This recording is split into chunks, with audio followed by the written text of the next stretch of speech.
Curious what you're doing here in Berlin.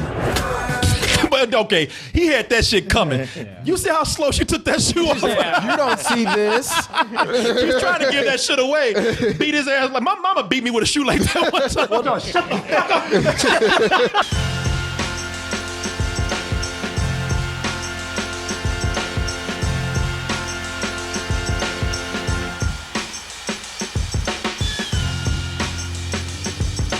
Let's go ahead and get into our movie review. As I said, this is a powerful ladies' night right here. And to start off things, we got Charlize Theron. Now, Charlize Theron, I already showed y'all she's a badass. Chick had one arm in the apocalypse. Still whooping everybody's ass. Movie's called Mad Max. She stole the shit from him. Yep. Who? So somebody said we got to put in an action movie with both her arms and everything else. And and the movie is Atomic Blonde, based off a graphic novel where pretty much she's a chick that kicks ass. It's an impressive set of skills. Talents can be overrated. Now, this takes place 1989. Another number. Sound of the fucking drummer. Fight the power. Which they played in here. Yes, they did. They play a bunch of hits in here, some from that period, some a little earlier. And this is this takes place during the fall of the Berlin Wall. And she's going there doing some shit. I don't know, because I couldn't tell what this story was about. To be honest with you, I know that she's going through there beating the fuck out of people, and I have to say, making it look very good. And at least they can do that, because even now you read the book, because this is based off of a graphic novel. This is based off of a graphic novel called The Coldest City. And with this, maybe you can tell me, because at one time you told me that this is not even remotely anything like this movie right here. Well, it's funny, stylistically they couldn't be more different. Like, you see that right there. Like, the art's not even all that great. Some of it is. Like, I look at this right here and I'm like, yeah, you get that. Frank Millerish. Yeah, you might get a page like that, but so much of the other stuff with the characters is just so underdrawn. But it's a very dry story. And the publisher is a friend I've had almost since childhood. And talking to him, I was like, dude, based on this book, how is this even called Atomic Blonde? They're like, there's nothing in this book that's exciting as those two words. He's like, no, but it's underneath. It's the same story. And I was like, pfft. And to watch it, I was like, you know what? Deep underneath the structure of it, it is. He wasn't lying. But all the style and stuff put on top of it, nothing like the book. Yeah. Well, I was hoping that maybe you could tell me something that's going on here, because I know. I don't know what the fuck is happening. That's the thing. Had I not read the book, I would be confused too. I don't even mind that so much. I always come in here talking about I'm a story person. I like character. I like story. You know, move me, and then I go watch a movie where it doesn't have that, and I complain. But if it's put in the hands of a very visual person, then hey, I can forgive a little bit, you know, and especially when somebody is as visual as this person right here, David Leitch. David Leitch right here, who's gonna be directing Deadpool 2, as you can see, he's very excited about it. I'm a very visual man. I just have none left for myself. Yeah, you should take note of that, because not only is he going to be directing Deadpool 2. And I think that's a still from that's going to be coming out very soon. He also is one half of the directors that did the original John Wick. And with John Wick, now that's an important thing to say, because this guy, he went off to do Deadpool 2, and then the other guy, he went off to do his partner, Chad Stahelski. He went, I forgot what movie that he did recently, but was it? Well, okay, so he just did John Wick 2 by himself. And it's important to bring up John Wick, because with these hyper stylized movies, I truly, truly believe that, and this is coming from a story person, that story can just get in the way. You know, story can just kind of bring things down a little bit. Yeah. John Wick it only needed two things to move you: a dead wife and a dead puppy. And a stolen car. And you know what? I'll put a fourth in there for you. And a mad motherfucking Keanu Reeves. Hell yeah. Wanted revenge for his puppy. That was good enough. From that point on, we just killing people in the coolest looking way. I mean, not only are is the action well choreographed, but the movie looks amazing. Unless you're Martin, who hates that shit. But the rest of the world says that this is. Just unimpressed. Then I was impressed, but Martin, I might have to put myself in your shoes right here, because even with John Wick 2. You would think, okay, the puppy's gone, the wife is gone. What else we got? He got his shit. He got revenge. What's he fighting for? Yeah, motherfucker got his revenge. What does he want? Well, He even got his car back. He even got his car back. Well, with that one, he's just running for his life. I mean, seriously, the whole movie, he's just fighting people, just trying to survive, scratching and surviving, Martin. Hey, John Wick. But the reason why I have to, and that's another thing with this too. John Wick, and this is my last John Wick reference. John Wick is set in its own world.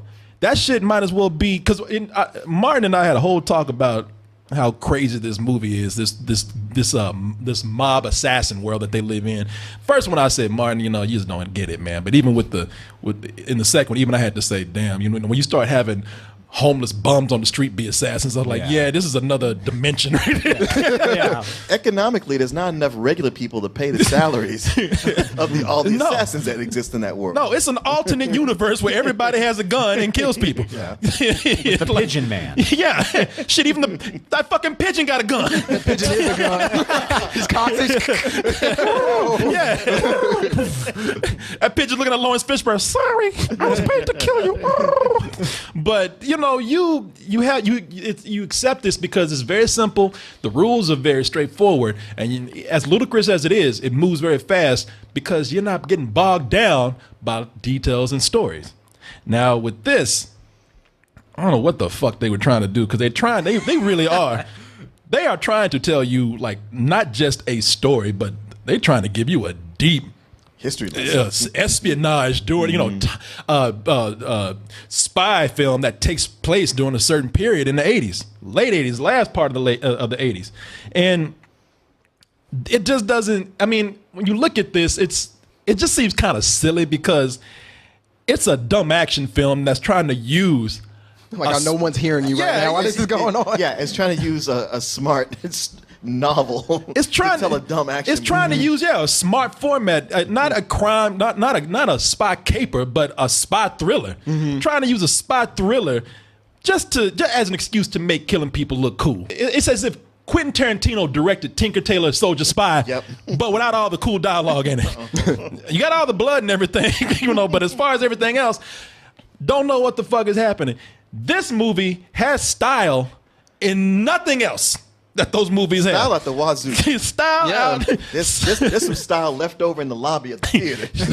Charlize Theron is shitting style is so much. What you brought up about, it looking nothing like the comic book, I kind of got that vibe that it did look like the comic book. Everything was in muted blue tones. I was like, all right, I'm assuming this comic book is in black and white. And then now him bringing up that picture was my first time seeing it. It's like, oh, so it is in black and white. All right, I think that's what Sally was going for. Oh, so you think like the hyper style, like they plot color to this like black and white. They didn't want to go here. full like Sin City and go all full black and white, but they had when they were doing like the interrogations and when it first comes on, it's only like muted blues and black. So I was like, all right, the comic book must be in black and white. Yeah. What I can tell you is that from the comic, every one of these characters in the comic is 10 to 20 years older than they are in this movie. I don't mind the changes that they would make from a book like that. I mean, they got to aim for a younger audience. They want to make something faster, so that's cool. But it's still going back to them trying to add so many details, because it's not like they didn't try. It's not like they just did this and abandoned the story. They stick to it. I mean, to the end of this movie, there are so many twists and turns and mysterious motivations, but the problem is that the movie gets too convoluted with that. Yeah. It's almost like it gets to a point where the movie just starts to collapse on itself. Shit, that is Charlize Theron is fighting the script right now. Yes. You know what I mean? Yeah, because man, like For like the first 45 minutes, I'm so glad and relieved to hear that you had trouble following this, because this movie made me feel dumb. I was like, how am I not following this? Like, this is really confusing to me. From what I can get from the story of what they want to do here, she has to go there, and there's a list that's floating around that has all these agents' names on it. Man, so many things use that. Oh, yeah, the no. list with all the spies out there. Oh yeah, we got I mean, James Bond just did that shit. And it was Mission old for Impossible. him. Yeah. You know, and so she's trying to get it. And there's one person. The list is gone, but it's memorized by one guy who knows it. Who has the dumbest code name, by the way? Spyglass. It's like, really? Yeah. You might as well just call yourself DJ Undercover or some shit. I mean, really? But he. This guy has all these names on there, so she has to try to get him out of Berlin before they can be found. Now, all these other these betrayals and everything, I don't know where that's coming from. They're distractions. Yes, yeah. Jesus, thank you for saying that, man. As a character, like, what is your motivation? What do you want? And Yeah. they never really established that. Like with James anyone. McAvoy, you like, I don't know what you're going for here. Exactly. Yeah, there's a lot of people in here. It's like you're not a double spy, triple spy, quadruple. You're schizophrenic. You don't know what you're doing right now. Changing my allegiances on a dime. Do you even work for the government? You're just a crazy person. Just cut the dick off John Wick and then make this with Charlize Theron. You know, make a female John Wick in Then a he way. can't serve in the military. That is true. There are moments in the movie where I like the build up. Because there are moments where she'll get in the car, and we don't know who these people are anyway, but she'll get in there and everything will be cool, everything will be calm, and then somebody will say something to piss her off or give something away, and that car will just lose its fucking mind. Well, he's very curious what you're doing here in Berlin. But okay, he had that shit coming. You see how slow she took that shoe off? You don't see this. She was trying to give that shit away. Beat his ass. Like, my mama beat me with a shoe like that one time. Well, those are Blonics. Those are $500 I know. shoes. You would expect that. She beat this man like my mama used to beat us when we in the car. I told y'all, shut the fuck up. My man hung on for a while. I'll give him credit. I'm still good. I'm okay. So much for German Ben Affleck. You know what though, man? That part took me out of the movie a little bit because that's the same parking structure from Captain America: Civil War that they crashed in. So I was like, man, this is set in '89, but I've seen this like earlier this year or last year. Well, you didn't see Black Panther back then?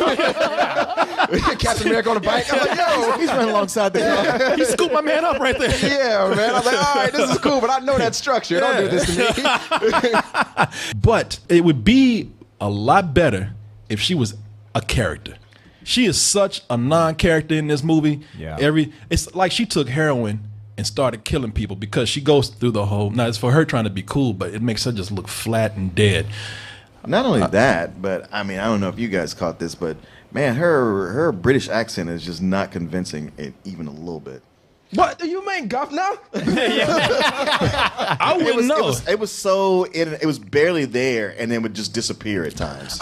I wouldn't know because she just. I know, she didn't talk that much. She mumbled everything. You know? Yeah, she did mumble a lot, so I was like, all right, I kind of give it a pass. Yeah, yeah. She tried to say something cool, and nobody would hear what the fuck she's saying. And you think you're so what the fuck? What? Huh? Yeah, just wandering around in the movie, staring vacantly, only come to life when she got to beat the shit out of somebody. And then have the nerve to try to do a James Bond pun. You can't even hear what the fuck she's saying. Yeah, man, Sam this guy. What the fuck are you talking about? Look, I got left off bad and bougie. Yeah, I'm a governor. When she does actually make this look cool, look. Charlize Theron's a beautiful woman, and there are times in the movie where even when she's killing somebody, it looks cool. She is so attractive in the movie that she drinks her own bath water. Like she actually takes ice from after she's finished washing her ass and put it into like some Stoli. Yeah, like, ew, that's gross. It's like, yeah, shit, my ass is good. You know, yeah, nasty ass drink. She drinks her own bath water because she knows she look that good. She farting in the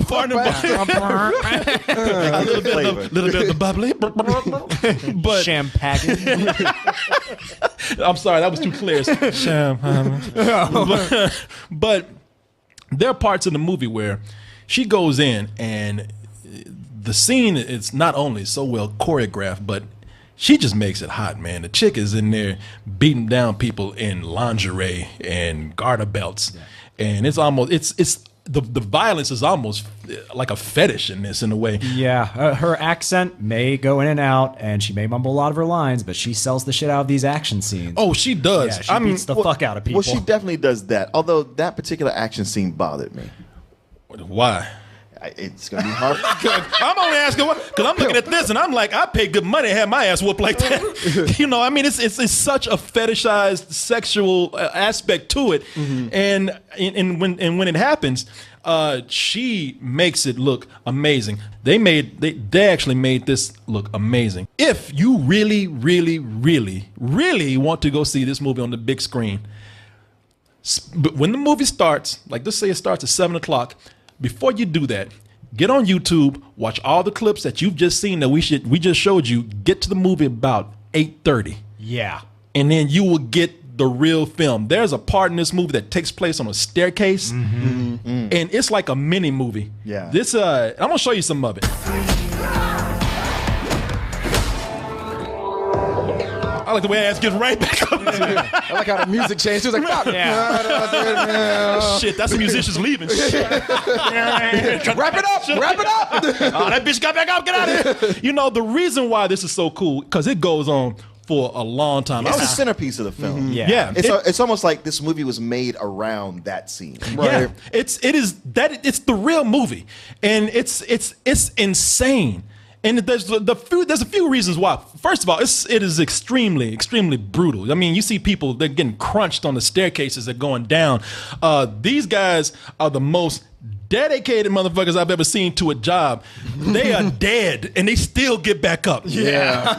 Like they return from the dead for a little bit. And there's a zombie trying to kill her. Yes. She has to like stab him in the head. Did you notice this? Yeah, in the film? it's like they turn into zombies after she kills them so they can keep fighting her.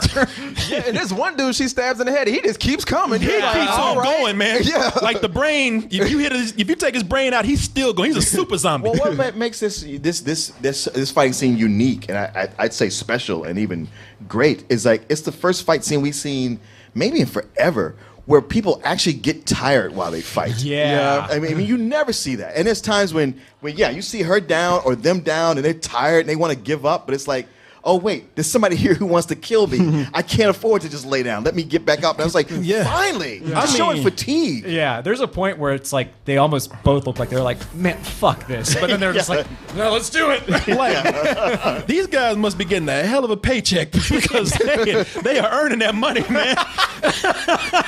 And the biggest aspect that I've seen with this that distinguishes this from any other action film, I'm giving this movie some high marks just for this, because once they're done with that fight scene in there, which is one shot, is all done in one continuous handheld shot.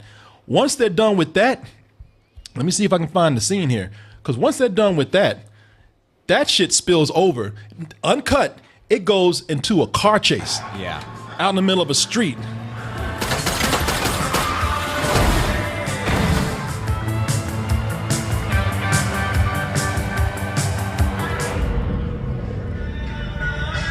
And I wanted to just do that because the band kept playing.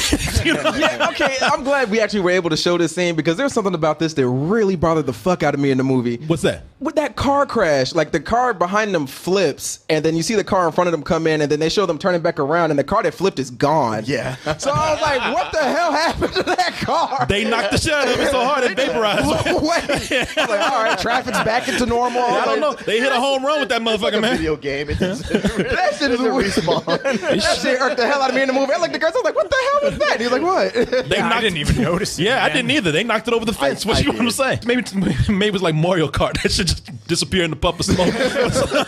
Was it the Forgotten? Yeah. See a plumber run across the street. Yeah, if you had a better video card, it would have Yeah. the card drawn in. Do you know this actor's name, man? I keep forgetting. Eddie Marzan? Is that his name? Yeah. Because I love that guy. That me guy, too. That guy has the weirdest look. Like if you look at him, that guy, I always know him because he looks like a koala to me. I've never known his name, and it depresses me even more because he looks like he's about 60, but he's like 40-something years old, man. Mm-hmm. But I liked him in the movie because he's one of those. There's a lot of characters that you get later that are characters that are sympathetic, you feel for, but they just come in and out so fast. And he was one of them. And I really want to find out more about him. Like he even has a family, and You know, he's character development, and it's at that point like, I ain't got time for that shit. And they move these people in and out so quick. And I wish we, you know, you either go one way or the other. You know, you're going to develop these characters and try to have a story that makes sense, or you're going to just go straight for action. And if they just kind of divided those things or did one or the other, then I think they'd have a better movie. Yeah. But that's just me. You talk about McAvoy, James McAvoy. I didn't particularly care for his character, but even the guy has a sense of humor, and it's something that is sorely needed when we have Charlize Theron going around looking all hard and stoic and everything. At least he made me laugh a few times.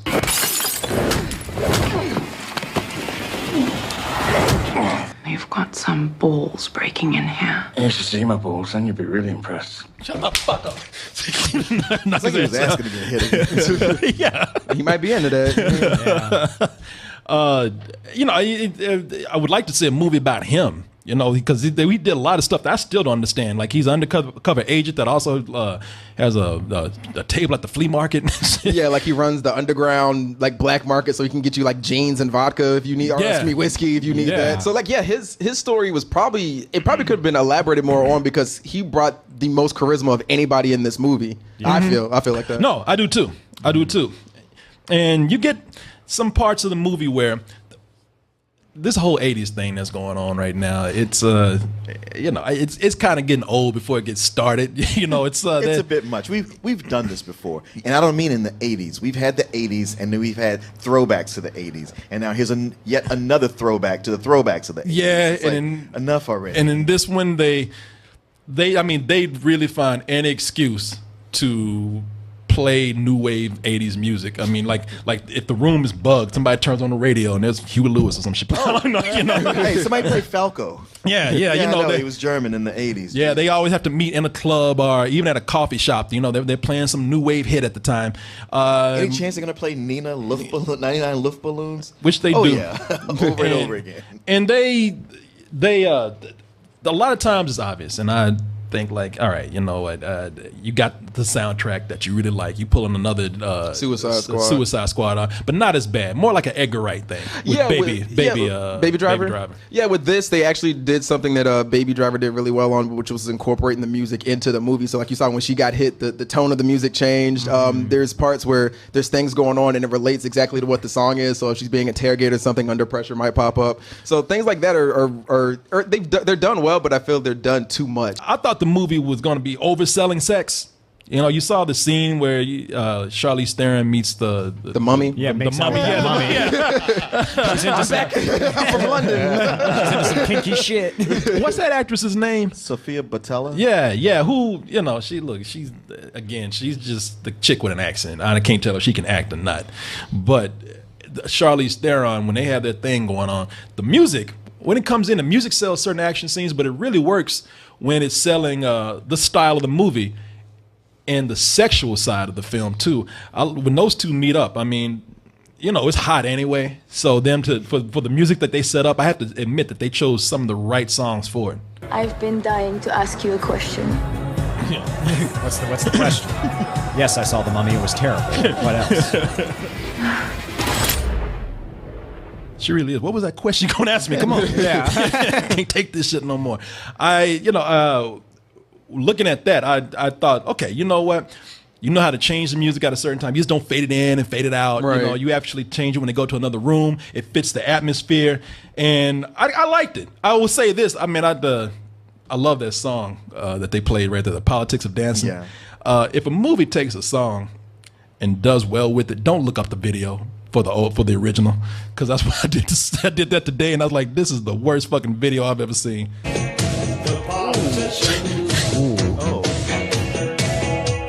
Back when they would call Jimmy and the pedophiles. I was like, what Groucho Marx? Yeah, what the fuck? Groucho Marx with a mullet. I was like, what the fuck? I never saw that video. Yeah, and I always assumed it was somebody like the Human League. Yeah. Mario was a sex offender. Yeah, man. Don't go back and look up the old shit, but it's they did have more times than not where they used the music well, and I appreciated that with the movie. You guys got anything to add? The action is awesome, but the story could have been trimmed so much. Yeah, it could have. And Charlize Theron, it was funny because the whole time in the movie, I'm thinking, they tout Academy Award winner, Charlize Theron. I'm like, okay, she's not only not acting, but she's terrible. If you ask me, she's a terrible actress.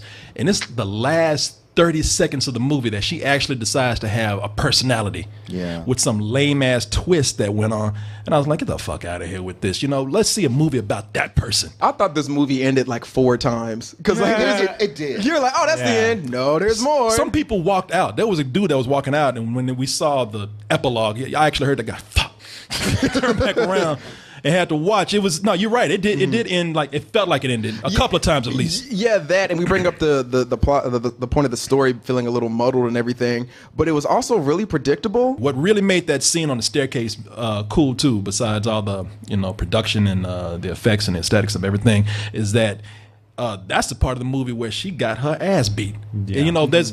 When during that whole fight scene, she's getting her ass kicked just like anybody else. Now, I'm not advocating violence for women at all, but for as much violence as she's inflicting, she's got to take some punches to the face. She took more than some punches. Yeah. She took punches, kicks, knives, objects. Yeah. And by the end of that fight, she's looking like a Frankenstein monster, man. And it's really cool because it makes, when you see your character getting damaged and injured, makes the stakes a little bit higher. Supposedly, the director said that they're gonna at some point put her character and John Wick in the same movie.